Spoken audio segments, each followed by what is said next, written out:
Budget বাস্তবায়িত হলে আমরা যারা এই ৩০০ জন এমপি আছি সবারই আমাদের যা প্রতিশ্রুতি আছে সকল প্রতিশ্রুতি আমরা বাস্তবায়ন করতে পারবো এই বাজেটের বাস্তবায়নের মধ্য দিয়ে।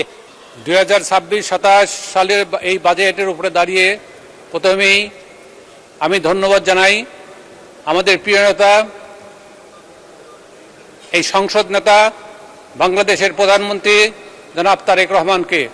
ধন্যবাদ জানাই আমাদের অর্থমন্ত্রী, মাননীয় অর্থমন্ত্রী আমির খসরু মাহমুদ চৌধুরীকে, যিনি এই বাংলাদেশের ইতিহাসে সর্বোচ্চ বাজেট দিয়ে আজকে রেকর্ড সৃষ্টি করেছেন। মাননীয় স্পিকার, বিএনপি যা বলে তা করে। এই যাবৎকালে যতবার বাজেট দিয়েছে ততবার বাজেটের পূর্ণাঙ্গ ভাবে এই বাজেট বাস্তবায়িত করে এই দেশকে আত্মনির্ভরশীল দেশ হিসেবে গঠন করার জন্য তারা কাজ করেছে। এই দেশের গণতন্ত্র বলেন, এই দেশের স্বাধীনতা বলেন, এই দেশের মানবিকতা বলেন, আজকে আমরা যারা বসে আছি, আজকে এই শহীদ রাষ্ট্রপতি জিয়াউর রহমান সাহেব যখন এই একদলীয় বাকশাল থেকে আজকে বাংলাদেশকে গণতন্ত্রে আজকে তিনি গণতন্ত্র প্রতিষ্ঠিত করলেন, সেই সময় থেকে আজকে আমরা যারা ডান পাশে আছেন অনেকে হয়তো এই সংসদে বসতে পারতেন না। আজকে আমরা সবাই মিলে দেশকে গড়তে চাই। এই দেশ যতবার শহীদ রাষ্ট্রপতি জিয়াউর রহমান এই দেশকে আত্মনির্ভরশীল দেশ হিসেবে গড়ে তোলার জন্য তিনি কাজ করেছেন। তিনি এই দেশকে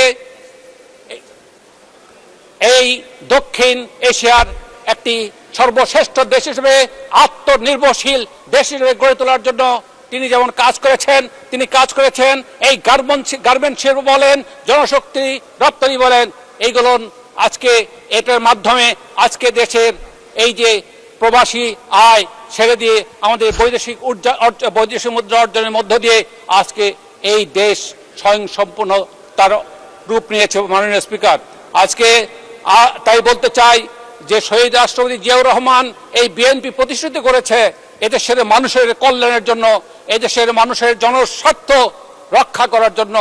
আমরা যারা এমপি হয়ে নির্বাচিত হয়েছি সবারই আমাদের প্রতিশ্রুতি আছে, সকল প্রতিশ্রুতি পূরণ হবে। মাননীয় স্পিকার, এই বাজেট বাস্তবায়িত হলে আমরা যারা এই ৩০০ জন এমপি আছি সবারই আমাদের যা প্রতিশ্রুতি আছে সকল প্রতিশ্রুতি আমরা বাস্তবায়ন করতে পারবো এই বাজেটের বাস্তবায়নের মধ্য দিয়ে।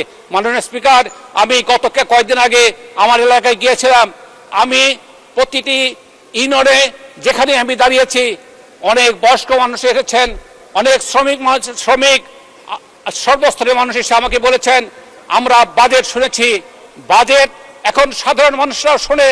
তারা বলেছেন এই বাজেট সর্বকালের সর্বশ্রেষ্ঠ বাজেট উপস্থাপন করেছে মাননীয় অর্থমন্ত্রী।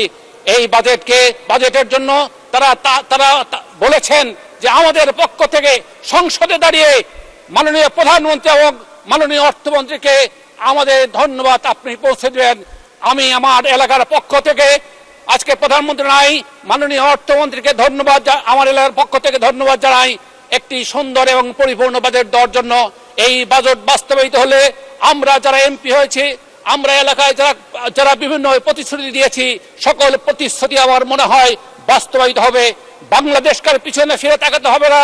আজকে এই বাজেট প্রণীত হয়েছে আমাদের নেতা, আমাদের বিএনপির চেয়ারম্যান, আমাদের সংসদ নেতা মাননীয় প্রধানমন্ত্রী তারেক রহমানের যে ভীষণ, যেই শহীদ রাষ্ট্রপতি জিয়াউর রহমান এবং আমাদের প্রিয় নেত্রী মরহুমা বেগম খালেদা জিয়ার অসমাপ্ত যে কাজগুলি সেই কাজগুলি বাস্তবায়িত হবে, তাদের স্বপ্ন বাস্তবায়িত হবে, এদেশের মানুষ কল্যাণ হবে, আত্মনির্ভরশীল হবে এই দেশ।